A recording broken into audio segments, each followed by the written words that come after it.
अस्सलाम वालेकुम स्टूडेंट्स, क्या हाल चाल है आपका। क्या आप बायोलॉजी का कंप्लीट लेक्चर सिर्फ 30 मिनट्स में सीखना चाहते हैं, वो भी एनिमेशन और इजी और इंटरेस्टिंग वे में?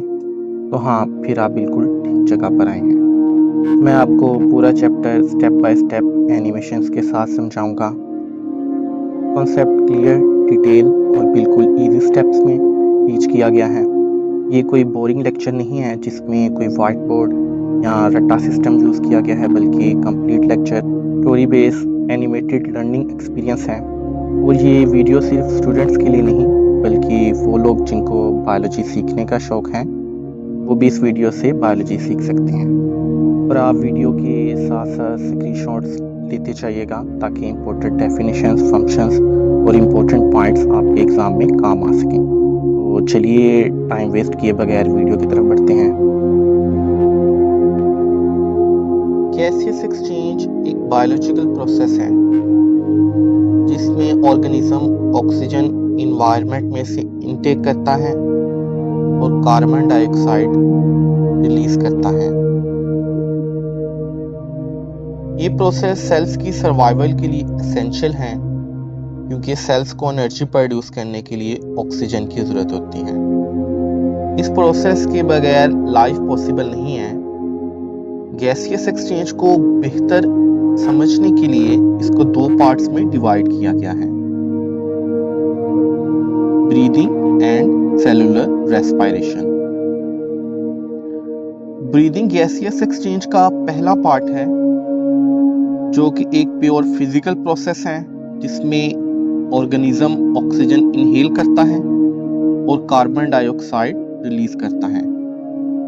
ये प्रोसेस बॉडी में ऑक्सीजन की सप्लाई को इंश्योर करता है और वेस्ट प्रोडक्ट यानी कि कार्बन डाइऑक्साइड को बॉडी में से रिमूव करता है।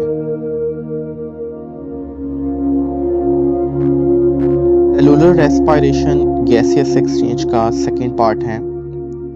ये एक बायोलॉजिकल प्रोसेस है जिसमें सेल्स ग्लूकोज को ब्रेक डाउन करके एनर्जी यानी कि एटीपी मॉलिक्यूल की फॉर्म में स्टोर कर लेते हैं।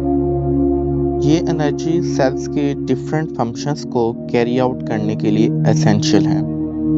सेलुलर रेस्पिरेशन की टू टाइप्स हैं, aerobic respiration and anaerobic respiration. चूंकि सिलेबस में बस एरोबिक रेस्पिरेशन को इंक्लूड किया गया है, इसलिए मैंने एनएरोबिक रेस्पिरेशन को स्किप कर दिया है। ब्रीदिंग और सेलुलर रेस्पिरेशन का प्रोसेस एक दूसरे से लिंक्ड है। ब्रीदिंग सेलुलर रेस्पिरेशन के लिए ऑक्सीजन प्रोवाइड करती है, तो सेलुलर रेस्पिरेशन के नतीजे में बनने वाली कार्बन डाइऑक्साइड ब्रीदिंग के प्रोसेस के थ्रू एक्सहेल हो जाती है। और ये प्रोसेस दोनों एक दूसरे पर डिपेंडेंट हैं। एरोबिक रेस्पिरेशन सेलुलर रेस्पिरेशन की एक इम्पोर्टेंट टाइप है, जो कि ऑक्सीजन की प्रेजेंस में कैरी आउट की जाती है। एरोबिक रेस्पिरेशन में ग्लूकोज मॉलिक्यूल ऑक्सीजन से रिएक्ट करता है और प्रोडक्ट्स में एटीपी, वाटर और कार्बन डाइऑक्साइड बनती है, जिसमें एटीपी को एनर्जी के तौर पर यूज करने के लिए स्टोर कर लिया जाता है और कार्बन डाइऑक्साइड ब्रीदिंग के प्रोसेस के थ्रू एक्सहेल करती जाती है। अब हम गैसियस एक्सचेंज को प्लांट्स के पर्सपेक्टिव से समझते हैं। प्लांट्स में एनिमल्स की तरह कोई स्पेशल ऑर्गन्स मौजूद नहीं होते, बल्कि हर सेल डायरेक्टली इन्वायरमेंट में ही अपनी गैसेस को एक्सचेंज करता है। प्लांट्स के लीव्स पर टाइनी पोर्स होते हैं जिन्हें हम स्टोमेटा कहते हैं। प्लांट्स में गैस एक्सचेंज इन्हीं टाइनी पोर्स के थ्रू कैरी आउट होती है।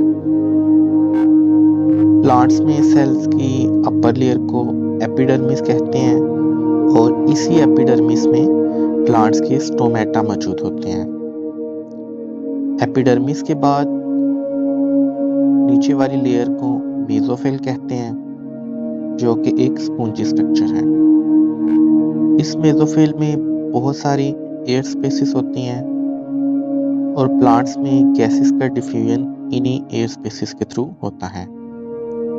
मेसोफिल में बहुत सारा क्लोरोप्लास्ट भी मौजूद होता है जो कि प्लांट्स में फोटोसिंथेसिस के लिए रिस्पॉन्सिबल है। फोटोसिंथेसिस एक बायोकेमिकल प्रोसेस है जिसमें प्लांट्स सनलाइट की मौजूदगी में क्लोरोफिल की मदद से वाटर और कार्बन डाइऑक्साइड को कंबाइन करके ग्लूकोज बनाते हैं। इस प्रोसेस में बाय प्रोडक्ट ऑक्सीजन है जो कि स्टोमेटा के थ्रू प्लांट्स में से रिलीज हो जाती है। अब फोटोसिंथेसिस के लिए प्लांट्स को सनलाइट चाहिए, इसलिए ये प्रोसेस सिर्फ डे लाइट में ही प्लांट्स कैरी आउट कर सकते हैं। क्योंकि प्लांट्स को फोटोसिंथेसिस के लिए ऑक्सीजन की जरूरत है और ऑक्सीजन गैसियस एक्सचेंज के अमल के बगैर पॉसिबल नहीं है, इसलिए फोटोसिंथेसिस का प्रोसेस भी गैसियस एक्सचेंज के प्रोसेस पर डिपेंडेंट है। सेलुलर रेस्पिरेशन में से प्लांट्स को एरोबिक रेस्पिरेशन में ऑक्सीजन की जरूरत होती है, क्योंकि इस प्रोसेस के दौरान प्लांट्स ग्लूकोज और ऑक्सीजन को कंबाइन करके एटीपी मॉलिक्यूल की प्रोडक्शन करते हैं। फोटोसिंथेसिस में रिलीज होने वाली ऑक्सीजन का कुछ हिस्सा इसी एरोबिक रेस्पिरेशन के लिए यूज होता है। अब एरोबिक रेस्पिरेशन में एटीपी मॉलिक्यूल की प्रोडक्शन के साथ साथ कार्बन डाइऑक्साइड भी प्रोड्यूस होती है और कार्बन डाइऑक्साइड प्लांट्स को फोटोसिंथेसिस के लिए चाहिए होती है। तो प्लांट इसी कार्बन डाइऑक्साइड का यूज करके इसको सनलाइट की मौजूदगी में वाटर के साथ कंबाइन करके फोटोसिंथेसिस के प्रोसेस के थ्रू ग्लूकोज की प्रोडक्शन करता है और बाद में एरोबिक रेस्पिरेशन के थ्रू इसी ग्लूकोज की ब्रेकडाउन हो जाती है ऑक्सीजन की मौजूदगी में, जो कि फोटोसिंथेसिस का बाय प्रोडक्ट है, और एक्सेस ऑक्सीजन प्लांट्स की स्टोमेटा के थ्रू इन्वायरमेंट में डायरेक्टली रिलीज हो जाती है। तो gaseous exchange, photosynthesis and aerobic respiration interconnected process है। चूंकि नाइट टाइम में सनलाइट मौजूद नहीं होती, इसलिए फोटोसिंथेसिस का प्रोसेस टोटली स्टॉप हो जाता है।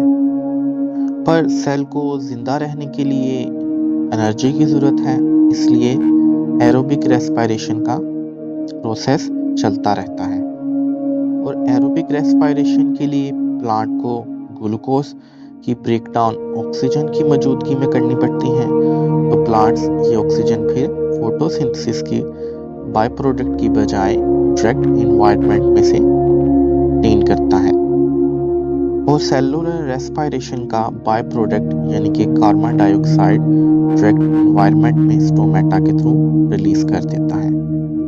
तो नाइट टाइम में भी गैसियस एक्सचेंज और एरोबिक रेस्पिरेशन का प्रोसेस एक साथ ही कंटिन्यू रहता है। अगर हम किसी छोटे प्लांट को देखें तो हमें उसका स्टेम और लीव्स ग्रीन कलर के नजर आएंगे, पर अगर हम इसका कंपैरिजन किसी मैच्योर प्लांट से करें तो प्लांट्स का ज्यादातर पार्ट बार्क या छाल से कवर होता है। छोटे प्लांट्स में स्टोमेटा के ग्रीन स्टेम और लीव्स पर मौजूद होते हैं, पर मैच्योर प्लांट्स में ये इसी बार्क या छाल की वजह से ब्लॉक हो जाते हैं। इस प्रॉब्लम को काउंटर करने के लिए प्लांट्स की सरफेस पर बड़े बड़े पोर्स मौजूद होते हैं जिनको हम लेंटिसेल्स कहते हैं। ये लेंटिसेल्स स्टोमेटा के कंपैरिजन में काफी बड़े होते हैं। जहां पर स्टोमेटा एक माइक्रोस्कोपिक स्ट्रक्चर है, वहां पर लेंटिसेल नेकेड आई से विजिबल स्ट्रक्चर है। मैच्योर प्लांट में गैस एक्सचेंज का प्रोसेस लेंटिसेल्स के थ्रू ही होता है। गैसियस एक्सचेंज में प्लांट्स की रूट्स भी इन्वॉल्व होती हैं। सॉइल या जमीन में बहुत सारी एम्प्टी स्पेसेस होती हैं और इन एम्प्टी स्पेसेस में गैसेस और बहुत सारे न्यूट्रिएंट्स मौजूद होते हैं।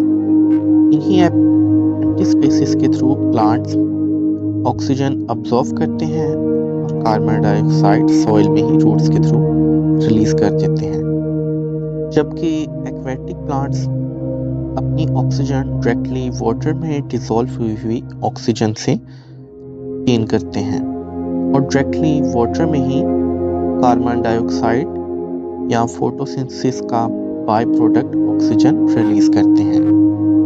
अब हम यहाँ पर प्लांट्स में गैसियस एक्सचेंज का प्रोसेस पूरी तरह स्टडी कर चुके हैं, तो चलिए अब हम डिटेल में ह्यूमन रेस्पिरेटरी सिस्टम को स्टडी करते हैं। ह्यूमन रेस्पिरेटरी सिस्टम ऑर्गन्स का एक ग्रुप है जो ब्रीदिंग और गैस एक्सचेंज में हेल्प करता है। ये ऑक्सीजन को ब्लड तक अप्लाई करता है और कार्बन डाइऑक्साइड को ब्लड में से रिमूव करता है। ह्यूमन रेस्पिरेटरी सिस्टम को स्ट्रक्चर के लिहाज से दो पार्ट्स में डिवाइड किया गया है। पहला पार्ट एयर पैसेजवेज और दूसरा पार्ट लंग्स। एयर पैसेजवेज एयर को लंग्स तक पहुंचाने का काम करते हैं और ये बॉडी के डिफरेंट ऑर्गन्स पर मुश्तमिल होते हैं, जबकि लंग्स एक्चुअल गैस एक्सचेंज को हैंडल करते हैं। एयर पैसेजवेज में पहला पार्ट नोज है और ह्यूमन बॉडी में एयर का सफर इसी नोज से ही स्टार्ट होता है।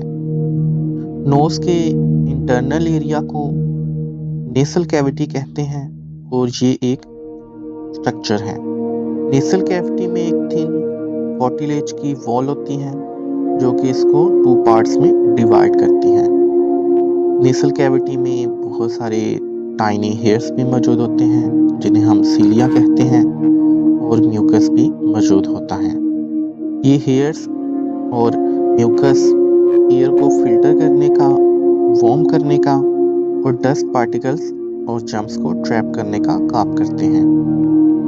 नोस्ट्रिल्स नोज में मौजूद सुराख या ओपनिंग्स हैं जो कि एक्सटर्नली और इंटरनली दोनों ओपन होती हैं। एक्सटर्नल नोस्ट्रिल्स नेकेड आई से विजिबल हैं और ऑक्सीजन और कार्बन डाइऑक्साइड इन्हीं एक्सटर्नल नोस्ट्रिल्स के थ्रू ही बॉडी से रिलीज और एंटर होती हैं। इंटरनल नोस्ट्रिल्स नेसल कैविटी को फेरिंक्स के साथ कनेक्ट करती हैं। फेरिंक्स एक मस्कुलर ट्यूब है जो कि फूड और एयर के लिए एक कॉमन पैसेज है। फेरिंक्स के फ्लोर पर ओपनिंग ग्लोटस मौजूद होती है और इस ग्लोटस को फूड स्वॉलो करते टाइम एपिग्लोटिस कवर कर देता है, जिसकी वजह से फूड एयर पैसेजवेज में एंटर नहीं होता। एयर फेरिंक्स में होते हुए लैरिंक्स में एंटर हो जाती है। लैरिंक्स कार्टिलेज से बना हुआ एक बोस टाइप स्ट्रक्चर है जिसमें दो फाइब्रस बैंड्स या वोकल कॉर्ड्स मौजूद होते हैं। जब हम बोलते हैं तो ये वोकल कॉर्ड्स वाइब्रेट करते हैं जिनकी वजह से साउंड प्रोड्यूस होती है। इन्हीं वोकल कॉर्ड्स और साउंड प्रोड्यूस करने की क्वालिटी की वजह से लैरिंक्स को वॉइस बॉक्स भी कहते हैं। ये स्ट्रक्चर फेरिंक्स और ट्रैकिया या विंड पाइप के दरमियान होता है। एयर लैरिंक्स में से होते हुए ट्रैकिया में एंटर हो जाती है। ट्रैकिया एक मस्कुलर स्ट्रक्चर है जिसे हम विंड पाइप भी कहते हैं, यानी कि सांस लेने की नाली। ट्रैकिया लैरिंक्स से स्टार्ट होती है और सेकेंड रिब पर खत्म हो जाती है। ट्रैकिया में बहुत सारी सी शेप कार्टिलेज रिंग्स होती हैं जो इसे कोलैप्स होने से बचाती हैं। सांस लेते टाइम ट्रैकिया माइनर कॉन्ट्रैक्शन और एक्सपेंशन भी शो करती है। ट्रैकिया की इनर सरफेस पर म्यूकस और स्मॉल हेयर्स यानी कि सीलिया की लेयर होती है जो कि डस्ट पार्टिकल्स और जर्म्स को ट्रैप करने का काम करती है। चेस्ट में एंटर होने के बाद ट्रैकिया दो ट्यूब्स में डिवाइड हो जाती है जिन्हें हम ब्रोंकाई कहते हैं। Singular bronchus, left bronchus left lung में एंटर हो जाता है और राइट ब्रोंकस राइट लंग में एंटर हो जाता है।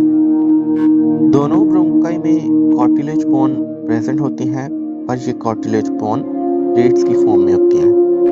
ब्रोंकाई लंग्स में एंटर होने के बाद कॉन्टिन्यूअसली नैरो होते जाते हैं और नैरो होने के साथ इनकी कार्टिलेज प्लेट्स भी रिस्पेक्टिवली डिसअपियर होना शुरू हो जाती हैं। ब्रोंकाई लंग्स में एंटर होने के बाद प्रोग्रेसिवली नैरो होती जाती हैं और अपनी कार्टिलेज भी लूज करती जाती हैं और बहुत ही पतले फाइन ट्यूब्स टाइप स्ट्रक्चर में चेंज हो जाती हैं, जिन्हें हम ब्रोंक्यूल्स कहते हैं। ब्रोंक्यूल्स फर्दर नैरो होते जाते हैं और इनकी कार्टिलेज भी डिसअपियर हो जाती है और एक पॉइंट पर कार्टिलेज टोटली डिसअपियर हो जाती है और बस एक मस्कुलर स्ट्रक्चर बचता है, जो कि बहुत ही फाइन और पतली सी ट्यूब्स होती हैं। इन ट्यूब्स को हम एल्वुलर डक्ट्स कहते हैं। एल्वुलर डक्ट्स एयर को एल्वुलाई तक पहुंचाती हैं। एल्वुलाई सैक लाइक स्ट्रक्चर्स हैं, जो कि बेसिक स्ट्रक्चरल यूनिट हैं लंग्स का। बहुत सारे माइक्रोस्कोपिक एल्वुलाई मिलकर लंग का एक कंप्लीट स्ट्रक्चर बनाते हैं। एल्वुलाई की थिन वॉल्स के थ्रू ही गैस एक्सचेंज का प्रोसेस होता है। पल्मोनरी आर्टरीज स्पेशल आर्टरीज हैं, जो कि डायरेक्ट दिल या हार्ट से ब्लड सप्लाई को लंग्स तक ट्रांसफर करती हैं। ह्यूमन बॉडी में most arteries oxygenated blood transfer करती हैं, पर पल्मोनरी आर्टरीज स्पेशल आर्टरीज की टाइप है, जो कि डीऑक्सीजनेटेड ब्लड दिल से लेकर लंग्स तक पहुंचाती हैं। प्लूमो वर्ड एक ग्रीक लैंग्वेज का वर्ड है जिसका मतलब लंग्स है।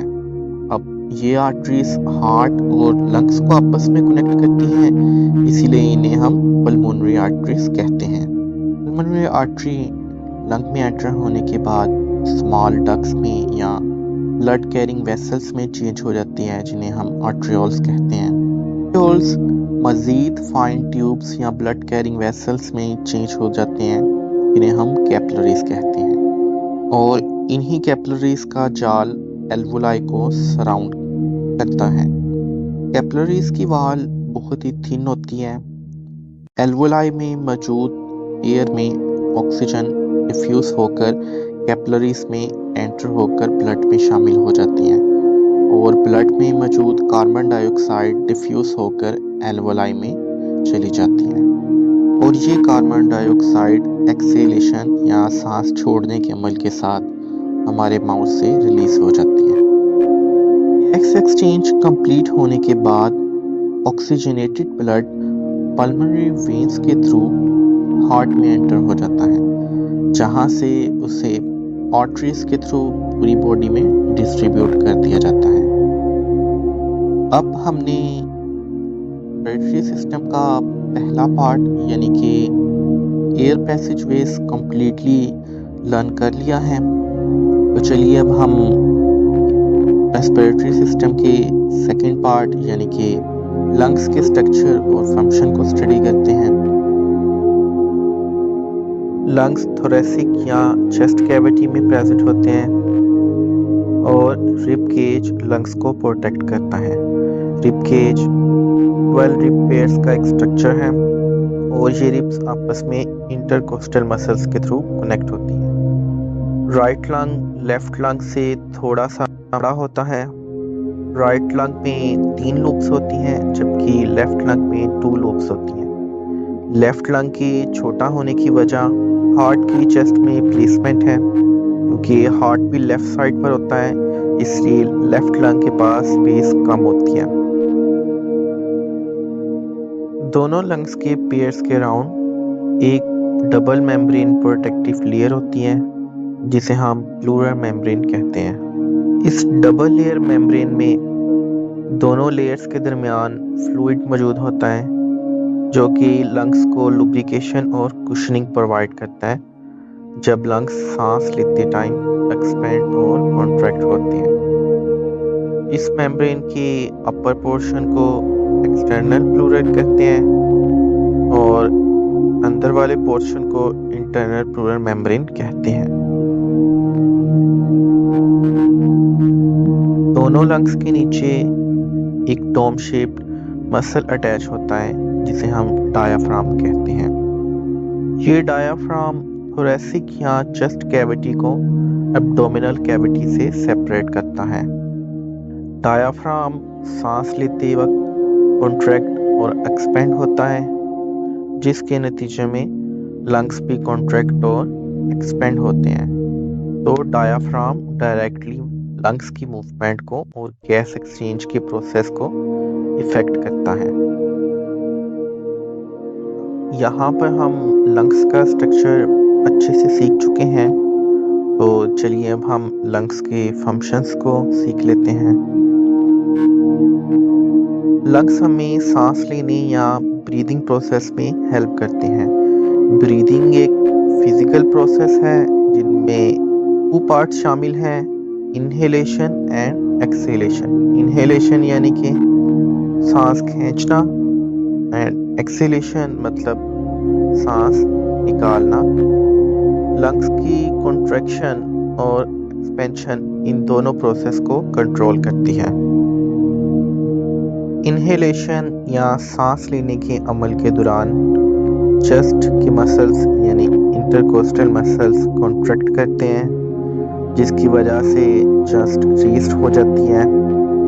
डायाफ्राम मसल ओवर हो जाता है, जिसकी वजह से चेस्ट कैविटी का एरिया इंक्रीज हो जाता है और लंग्स एक्सपेंड हो जाते हैं। इस एक्सपेंशन की वजह से लंग्स में एयर प्रेशर कम हो जाता है, जिसको बैलेंस करने के लिए इन्वायरमेंट में से माउथ के थ्रू एयर इनवर्ट रश करती है और लंग्स एयर से फिल हो जाती हैं। एक्सहेलेशन या सांस छोड़ने के अमल में चेस्ट कैविटी में मौजूद रिब्स के इंटरकोस्टल मसल्स रिलैक्स हो जाते हैं, जिसकी वजह से चेस्ट इनवर्ट मूव करती है। डायाफ्राम दोबारा से डोम शेप में चेंज हो जाता है, जिसकी वजह से लंग्स कॉन्ट्रैक्ट करते हैं। इस वजह से लंग्स पर प्रेशर पड़ता है और एयर माउथ के थ्रू रिलीज हो जाती है। अब यहाँ पर हम लंग्स का स्ट्रक्चर, लंग्स का फंक्शन, डायाफ्राम का function, inhalation and exhalation, breathing के जो दोनों प्रोसेस हैं उनका फंक्शन और प्रोसेस सीख चुके हैं। अब नेक्स्ट हम रेस्पिरेटरी सिस्टम के डिसऑर्डर्स को सीख लेते हैं। फर्स्ट रेस्पिरेटरी डिसऑर्डर ब्रोंकाइटिस है। ब्रोंकाइटिस एक ऐसा रेस्पिरेटरी डिसऑर्डर है जिसमें ट्रैकिया से आने वाली दोनों ट्यूब्स यानी कि ब्रोंकाई में इन्फ्लामेशन हो जाती है और इस इन्फ्लामेशन की वजह से इम्यून सिस्टम ट्रिगर हो जाता है और म्यूकस की ओवर प्रोडक्शन होती है। ये म्यूकस की ओवर प्रोडक्शन ट्यूब के एरियाज को ब्लॉक कर देती है, जिसकी वजह से पेशेंट को रिपीटेड कफ आती है और चेस्ट में डिस्कम्फर्ट फील होता है। ब्रोंकाइटिस के कॉजेस अगर देखे जाएं तो ब्रोंकाइटिस वायरसेस की वजह से भी हो सकता है, बैक्टीरिया की वजह से भी और कुछ सर्टेन केमिकल एक्सपोजर से भी हो सकता है, जिसमें सिगरेट स्मोक या तंबाकू स्मोक मेन केमिकल एजेंट्स हैं। ब्रोंकाइटिस 2 टाइप की हो सकती हैं, एक्यूट ब्रोंकाइटिस और second chronic bronchitis. Acute bronchitis usually 2 weeks तक रहती है और पेशेंट बगैर किसी ब्रोंकाई के परमानेंट डैमेज के कवर हो जाता है। एक्यूट ब्रोंकाइटिस के सिम्टम्स में fever, cough, shortness of breath, excessive mucus जो कि कफ के थ्रू रिलीज हो सकता है, हो सकते हैं। Next type chronic bronchitis acute bronchitis से डिफरेंट है। क्रोनिक ब्रोंकाइटिस एक लॉन्ग टर्म डिजीज है और इसकी ड्यूरेशन 2 ईयर से 3 ईयर तक हो सकती है और पेशेंट लॉन्ग टर्म के लिए कफ और चेस्ट इन्फेक्शन से मुतासिर हो सकता है। सिम्टम्स में लॉन्ग टर्म कफ है, बार बार म्यूकस का आना है, फटीग और चेस्ट पेन शामिल है। नेक्स्ट डिसऑर्डर एम्फीसीमा है और अनलाइक ब्रोंकाइटिस जो कि ब्रोंकाइटिस का रेस्पिरेटरी डिसऑर्डर था, एम्फीसीमा लंग्स का डिसऑर्डर है। और एम्फीसीमा एक बहुत डेंजरस लंग डिसऑर्डर है। इसमें लंग्स पूरी तरह डैमेज हो सकते हैं। इस डिजीज में लंग्स के एल्वोलाई यानी कि जो लंग्स के स्ट्रक्चर यूनिट थे, सैक लाइक ऑर्गेनेलिस थी, अपनी इलास्टिसिटी लूज कर देती हैं और प्रॉपरली एक्सपेंड नहीं हो पाती। इस वजह से गैस एक्सचेंज का प्रोसेस डिस्टर्ब हो जाता है और सांस रिलीज करते वक्त लंग अपनी नॉर्मल शेप में वापस नहीं आ पाता, की वजह से एयर प्रॉपरली लंग्स में से रिमूव नहीं हो पाती और लंग्स के अंदर ही ट्रैप हो जाती हैं। एम्फीसीमा के सिम्टम्स में shortness of breath, fatigue, repeated respiratory infections और रैपिड वेट लॉस इंक्लूड हैं। और एम्फीसीमा में सबसे डेंजरस बात ये है कि जब तक एम्फीसीमा की सिम्टम्स अपीयर होते हैं तब तक लंग्स का 50 to 70% एरिया डिस्ट्रॉय हो चुका होता है।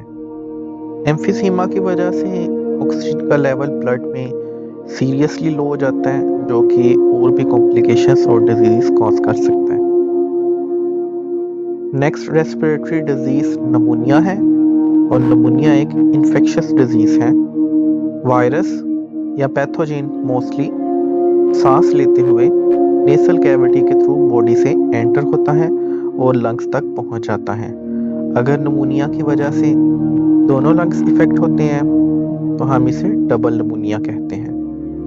नमूनिया का सबसे common cause Streptococcus pneumoniae bacteria है, पर नमूनिया की वजह इन्फ्लुएंजा वायरस और फंगल इन्फेक्शन भी हो सकती है।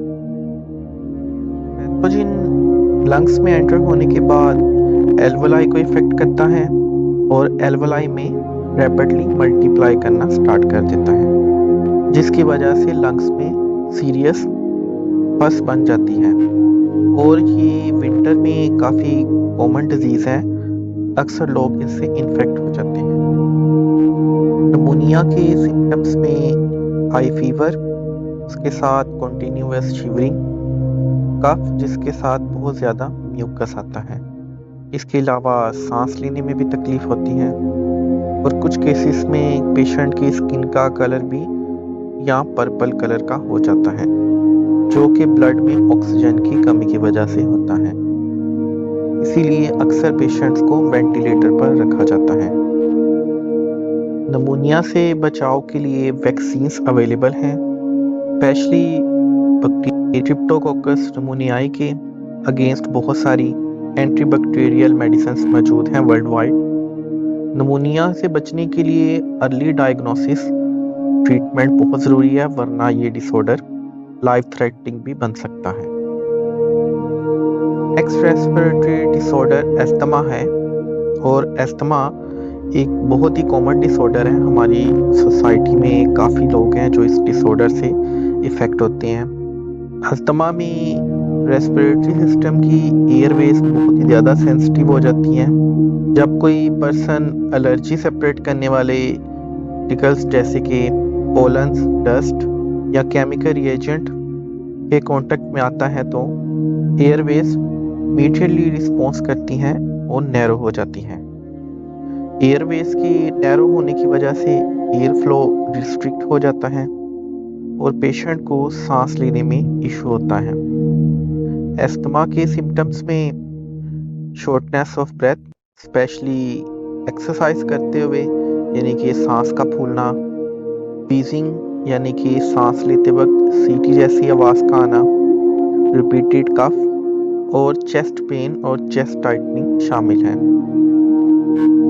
एस्थमा के ट्रीटमेंट के लिए इनहेलर्स यूज़ किए जाते हैं।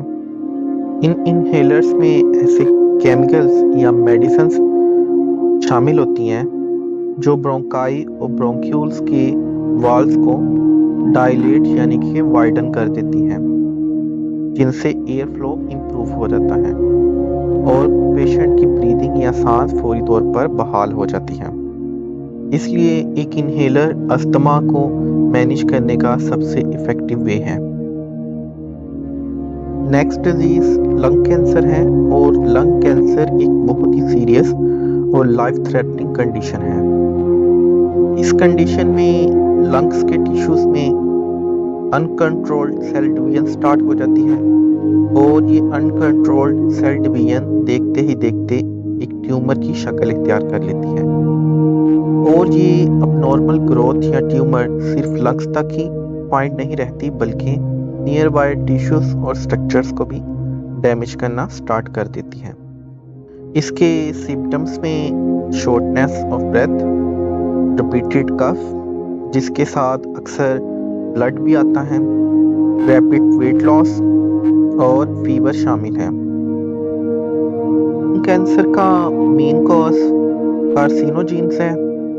Carcinogens cancer causing chemical agents हैं। खासतौर पर सिगरेट के धुएं में बहुत ही ज़्यादा कार्सिनोजेंस शामिल होते हैं। इसके अलावा आयोनाइजिंग रेडिएशंस और इन्फेक्शन काजिंग पैथोजेंस भी लंग कैंसर का बाइस बन सकते हैं। यूजुअली नॉन स्मोकर को लंग कैंसर होने का चांस काफ़ी कम होता है, पर लंग कैंसर जो चेन स्मोकर है उसको होने के चांसेस काफ़ी ज़्यादा होते हैं। यहाँ पर हम सभी ही लंग डिजीज़ को पढ़ चुके हैं, पर आपकी बुक में एक छोटा सा पैराग्राफ है जिसमें स्मोकिंग के बैड इफ़ेक्ट हैं और ये एग्ज़ाम के पॉइंट ऑफ व्यू से काफ़ी इम्पोर्टेंट है। तो चलिए अब हम स्मोकिंग की बैड इफ़ेक्ट्स को भी एक बार स्टडी कर लेते हैं। सिगरेट के धुएं में 4000 से ज़्यादा डेंजरस केमिकल्स होते हैं, जिनमें से 50 तो नॉन कार्सिनोजेंस हैं, यानी कि कैंसर का बाइस बनने वाले केमिकल एजेंट्स हैं। और इसके अलावा 4000 में से जो बाकी केमिकल एजेंट्स हैं उनमें से बहुत ज़्यादा पॉइजनस भी होते हैं। और ये केमिकल सिर्फ लंग्स को इफेक्ट ही नहीं करते बल्कि हमारे पूरी बॉडी स्ट्रक्चर को इफेक्ट करते हैं और बहुत सारी डिजीज़ के होने का रेट भी इंक्रीज कर देते हैं। यहाँ पर हमें समझने की ज़रूरत है कि स्मोकिंग सिर्फ सिगरेट पीने से नहीं होती, बल्कि पैसिव स्मोकिंग में अगर आप किसी स्मोकर के पास बैठे हैं और उसका धुआं इनहेल कर रहे हैं तो ये भी स्मोकिंग में शामिल है। अब वो पर्सन जो सिगरेट का धुआं इनहेल कर रहा है उसकी सिगरेट में फिल्टर मौजूद होता है, लेकिन आप जो सिगरेट का धुआं इनहेल कर रहे हैं, देखिए वो सिगरेट के फ्रंट साइड से आ रहा है। फ्रंट साइड से आने वाला धुआं फिल्टर्ड नहीं है, तो फ्रंट साइड से आने वाला धुआं ज़्यादा डेंजरस है। तो एक स्मोकर पर्सन ना सिर्फ अपने आप को, अपनी ज़िंदगी को खतरे में डालता है, बल्कि आपके लिए भी जानलेवा अमराज का बाइस बन सकता है। आज की दुनिया में लंग कैंसर का मेन कॉज स्मोकिंग ही है और वर्ल्ड हेल्थ ऑर्गेनाइजेशन ने इस पर काफ़ी ज़्यादा वर्क किया है, फंडिंग भी जारी की हुई है ताकि स्मोकिंग की और सिगरेट की एडवर्टाइजमेंट्स को रोका जा सके। और ये चीज़ यंग जनरेशन के लिए काफ़ी इम्पोर्टेंट है, क्योंकि स्मोकिंग सिर्फ स्मोकिंग पर ही स्टॉप नहीं होती बल्कि आपको ड्रग्स तक भी लेकर जा सकती है। और स्मोकिंग में सबसे डेंजरस बात ये सिर्फ लंग कैंसर कॉज नहीं करती, बल्कि और भी ह्यूमन बॉडी में बहुत सारे कैंसर्स हैं जो कि स्मोकिंग की वजह से होते हैं, जिनमें किडनीज का कैंसर, ओरल कैविटी का cancer, breast cancer, bladder cancer, larynx cancer और पैंक्रियास का कैंसर भी शामिल है। और याद रखिए, जो लोग कंटिन्यूअसली स्मोक करते हैं उनके एयरवेज डैमेज हो जाते हैं और एफिसीमा और नमूनिया जैसी डिजीज़ उनको जल्दी इफेक्ट कर देती हैं। सो स्टूडेंट्स, अगर आप एक हेल्दी लाइफ चाहते हैं और इन डिजीज़ से बचना चाहते हैं तो बेहतर है कि आप लोग भी इनसे दूर रहें।